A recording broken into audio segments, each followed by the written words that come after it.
So I did a lot of reading and research for this sermon, and I think I have possibly come up with a few sermons all in one, so I hope you don't have any lunch plans. But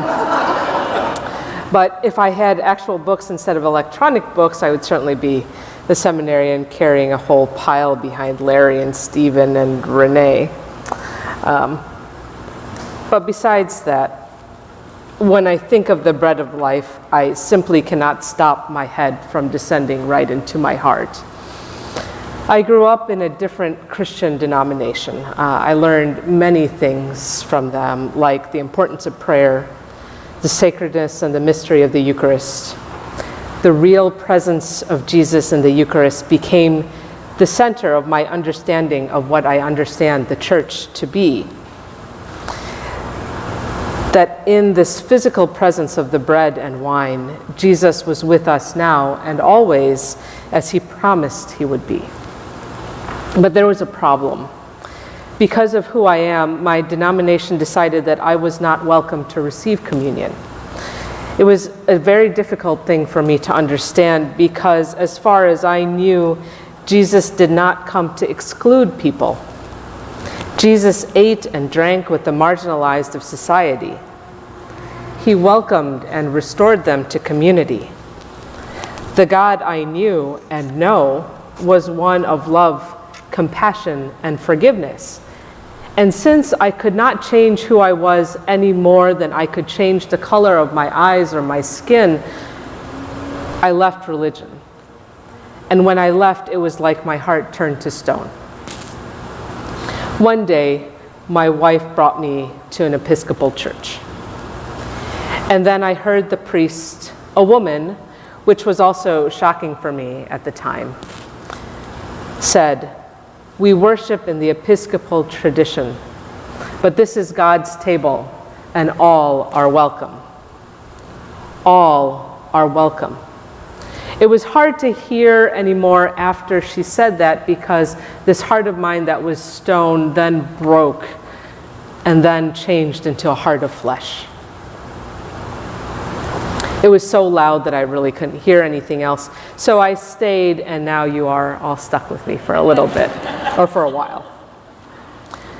But sometime later, I heard a different priest use this invitation to the Eucharist. She said, "The table of bread and wine is now to be made ready. It is the table of the company of Jesus and all who love him. It is the table of sharing with the poor of the world, with whom Jesus identified himself. It is the table of communion with the earth, in which Christ became incarnate. So come to this table, you who have much faith, and you who would like to have more, you who have been here often, and you who have not been here for a long time, you who have tried to follow Jesus, and you who have failed. Come, it is Christ who invites us to meet him here." This is called the Iona invitation. But my friends, come to the table. All you who have failed, or think you have failed, or don't know that you have failed, because the love of Jesus is way more important than that. That supersedes the law and all the things that we worry about, and the vast number of biblical commentaries, articles, and everything else that Larry, Stephen, and Renee foist on poor seminary interns like me. But it is a hard, complex question to try to answer when we begin to wonder why we are here and others are not. And I wrestled with that for a very long time. In today's gospel reading, God appears to pick and choose who God calls to God's self. God seems to draw people and not others. And if God did not draw you in, then there will just be no salvation for you. And that's it. But when we look closer at the Greek, scholars have translated the word elkou into draw, as in no one comes to be here with me unless drawn by the Father. But there's another meaning for elkou. It means to attract. God attracts us to Jesus. When we are attracted to someone, there is something in them that we find calls to us, and there is something in us that resonates with what we find in them. I think that in all of us there are echoes and attraction to all that is good and beautiful because God created all of us in God's image and likeness. All of us were created good, not perfect, but good. Every race, every gender, every nation, but certainly good. Not perfect, but certainly good. And Jesus, the Good Shepherd, will not lose any one of us in this world or in the next, even if we are not within the four walls of a church building. He does not send anyone away. But the thing with attraction, though, is that we either respond or we do not, because God also created us free. Jesus is the bread of life. But we have to take the bread into our hands in order to receive it. In last week's sermon, Stephen offered to us the words of St. Augustine. Behold what you are, become what you receive. When Jesus tells us he is the bread of life, he is telling us that we are to share in his life. We are to share in the everlasting life at the feast that he has prepared for us. When we partake in the bread of life, we become what we receive. The Eucharist transforms us into the body of Christ. So I was watching Netflix yesterday, and there was a movie with an interesting name that caught my attention. It was called the Guernsey Literary and Potato Peel Society. Now, of course, that kind of name makes you change your sermon completely, so if you ever have the chance to write one, don't watch Netflix the night before. But anyhow, this movie takes place just after World War II. It is about a young writer who develops a connection with the member of an English resistance group. This group disguised themselves during the war as a book group, though later they actually became a book group. The Nazis had occupied their town and had taken all the farm animals and had the farmers plant potatoes in order to survive. They were starving and occupied, but one woman in the community, named Elizabeth, of course, had hidden enough meat away for a feast. A neighbor brought homemade spirits and another brought potato peel pie, which, as you can imagine, probably didn't taste very good.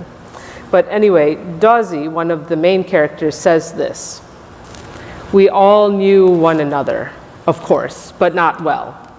It was Elizabeth we had in common. And for a few hours she brought us together and helped us forget the occupation, war, everything we had lost, and to remember our humanity." Bread is made a whole host of different ways. Wheat, flour, sugar, or however else we have made it with the diversity of all these ingredients that we have available to us in this postmodern age. But leaven is what we use to make bread rise, and that's usually yeast. Jesus warns us of the leaven of the Pharisees and of Herod. We know that the Pharisees and Herod did what was evil and harmed many people. There are judgments that we pass, things that we say, some of them named in the letter to Ephesians. And there are people we exclude from the table based on archaic laws from the Bible that literally say we can't eat shellfish. But there are actions, as written in the book of Ephesians, big and small, that do not build up the body of Christ. Then there are things that are just painful and a result of the human condition and the product of the times in which we live. Then bread becomes sustenance and healing for the journey. It helps us to remember our humanity. Jesus gives himself to us in the bread, and we cannot help but be transformed. We are drawn to listen and turn our attention to the light that is now within us. Jesus calls us back to our original goodness and to the truth. The truth is that the light is with us, always has been and always will be. And no one and nothing can extinguish that light. And we cannot help but notice that this same light is in the people who surround us, because that same light is God with us and within us. And now, and every time we receive the bread of life, He reminds us in a tangible way that we are created in the image and likeness of God, because His body is our body too.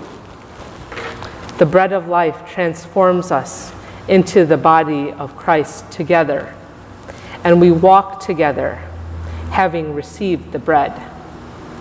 This is holy ground, my friend. This is holy ground where we, the beloved of Christ, walk together, and where Christ has walked before us. Amen.